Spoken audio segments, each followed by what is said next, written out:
problem of hourly rates.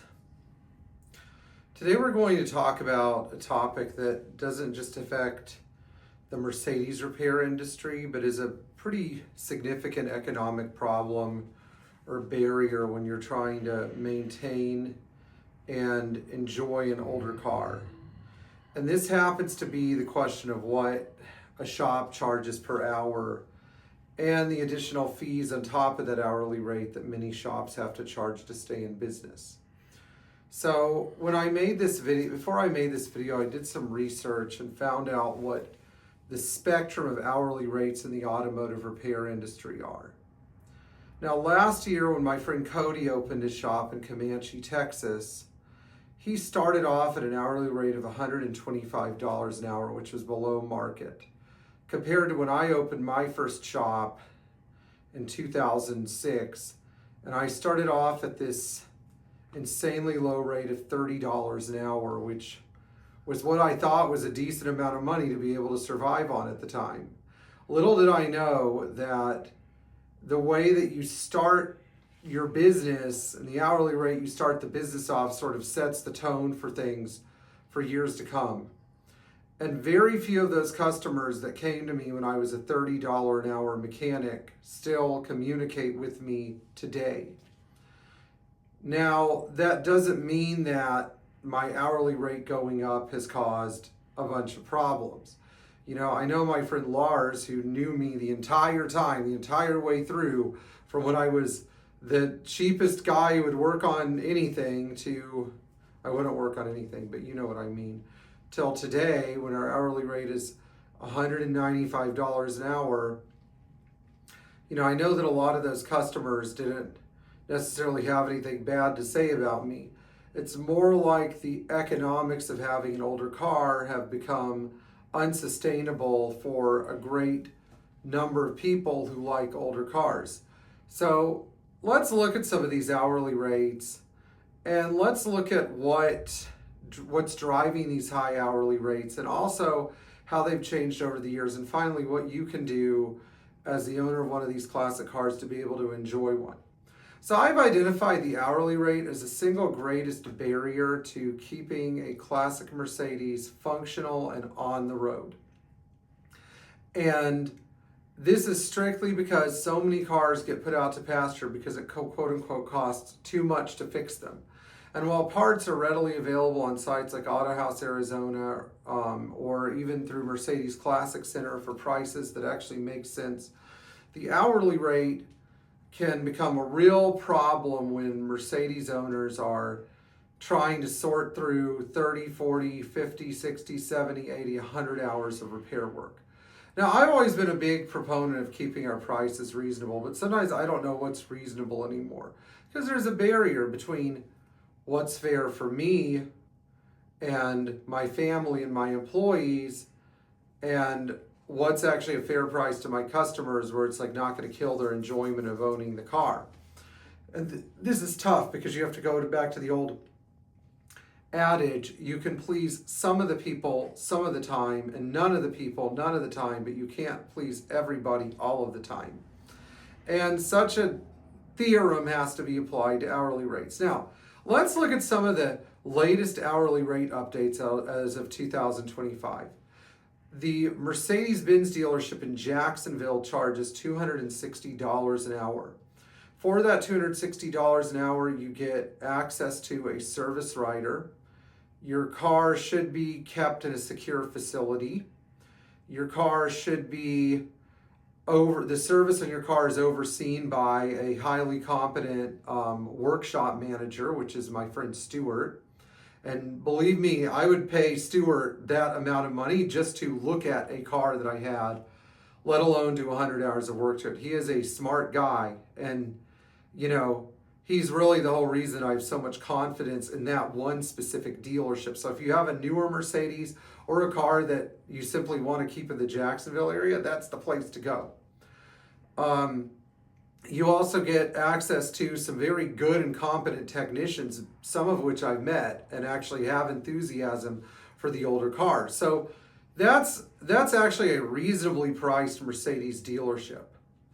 Some Mercedes dealerships charge an hourly rate of over $300 an hour. And one of the reasons that they have to charge this much is because they're constantly having to purchase specialized tools and equipment to keep up with the newer electric vehicles. This is a problem, though, where Mercedes has essentially painted them into a corner, because these cars will have problems, but the problems will typically show up when people are ready to get rid of the car. And therefore, the dealerships don't really get to use these specialized tools all that much. So you end up paying $100,000 for a body lift for Sprinter vans. How many times are you going to take the Sprinter body off of the chassis? And how many other independent shops are out there who are going to find a Rube Goldberg way of trying to do the same job? So these are some questions that you have to ask. So the hourly rate with dealers, I know, is driven actually by how little work they have and how quickly the cars go in and out. So they have to make as much money as possible off of a car that should not be there for very long. Now, on the other hand, body shops have a very low hourly rate. It's very rare to find a body shop that charges $100 an hour. Now, why is this? Well, it's because body shops rely on huge volumes of hours and hours of work. And they are getting busier. So if you go into the service department in a dealership and the dealership is empty and you go into the body shop, you'll be like, how many cars do you guys have?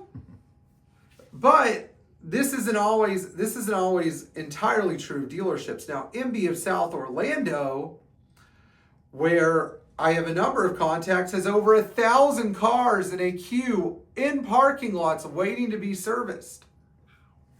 And this dealership is open 24 hours a day, 7 days a week. And they're just trying to get through this queue of cars. And sometimes they'll leave cars outside. I've heard about this with the sunroof open. You know, sometimes cars will get vandalized. They have storage lots, not buildings, lots where they keep these cars.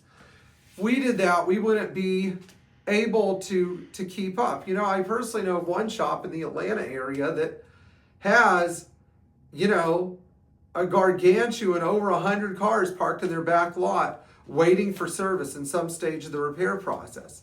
So if you have this problem, yeah, you can increase your hourly rate to whatever you want. You know, maybe some of those customers will go away and leave you alone. Now, I've always felt that for the hourly rate, one should get these. I've identified 5 things that one should get for their hourly rate. Number 1, they should get expert, high-quality repair in their car. 2, they should get a shop that provides some kind of warranty where they stand behind their work. 3, they should receive, you know, good communication and a thorough estimate and invoice for the repairs in their car. 4, their car should be kept in a secure facility, hopefully indoors if possible, especially if you're in a climate like ours. And number 5, your car should be treated with a reasonable amount of respect while it is in the shop. It shouldn't just be cast aside. There shouldn't be no paperwork on it. Somebody should always know what stage of the project it's at. This doesn't mean that the car can't go for months and months without sitting. Sometimes that's what happens. But one thing it does mean is that even if the car does sit, there's a plan for the car and we know what the next step is. Now, so often we see a lot of shops charging exorbitant amounts of money, you know, $150, $175, $200 an hour, because they don't provide any of these services. The cars just sit outside, you know, and even if your car is sitting outside with no paperwork attached, they don't even have a phone number for the owner of the car on file, $100 an hour is too much. You know, people think, oh, it's chump change. Now, the way that I evolved my hourly rate was entirely based on desperation. Desperation and the economics of desperation. Now, I know that sounds pathetic, right? But at one point, I realized 30 was too little and it needed to increase to 45. And then at another point, I was like, you know, maybe it needs to be 50. Then I was like, maybe it needs to be 65. I said, my sister was like, no, it needs to be 75. Then we need to raise it to 90. And I said, okay. I was really apprehensive about raising it to $90 or $95 an hour. Then I tried a variable hourly rate. And that wasn't a good idea because I realized that the variable hourly rate only benefited customers who had, it only benefited customers who really couldn't afford our work in the first place. And at some point you have to say, can everybody afford what you're doing? Which I don't really like to do because I'm not a wealthy person. So I sat down, I went back to the drawing board. I said, I need to look at what some of the other shops are charging so they're able to scale their business. And that's when I had to start raising my hourly rate. So it went to 125, then it went to 119. No, it went to 119, then it went to 125 for a short time. But then finally I just said, I got to get with the program, and I did a unilateral raise to my current hourly rate. Now, why did I raise my hourly rate so high? Well, I did it for two reasons. One, if a shop down the street that works in European cars is charging that much, leaving their customers' cars outside, not producing a thorough estimate, not producing informed, high levels of communication with their customers and coming with a clear trajectory for the car, why are they getting paid more money than I am? Even today, I've tried to match what a normal shop will charge to do things like a set of ball joints in a 126, lower ball joints. I've tried to push that number up as high as I can, and they still keep beating me. I don't understand. So, what should I be doing? Charging like a knowledge fee, like a specialized knowledge fee? I don't know, but I don't care. I feel like my hourly rate's at a good point. Now, if I look at another shop like my friend Jamie's shop, Classic Workshop in outside of Morristown, New Jersey. Jamie's hourly rate is $260 an hour. Now, why is Jamie's hourly rate this high? Well, first of all, he's in a really expensive area. So maintaining a workforce, a building, insurance, third-party services, paying for things like property taxes when you have a triple net lease, all of that stuff has to be accounted for within the hourly rate. And, he and I have talked about this a number of times. He feels that that's the threshold of what the market will bear. I don't necessarily feel that that's the threshold of what the market will bear. I think it could be a little bit higher. But, in this day and age, when a lot of the customers that are coming to me were born in the 1950s and 60s, and they remember when the hourly rate of a shop was $30 to $45 an hour at the Mercedes dealership, they're like, man, this is really high. Things have really gotten expensive. But I try to, the typical dialogue that I have with people about hourly rate is, I have to look at what things cost today. I have to look at what it costs to improve my workplace.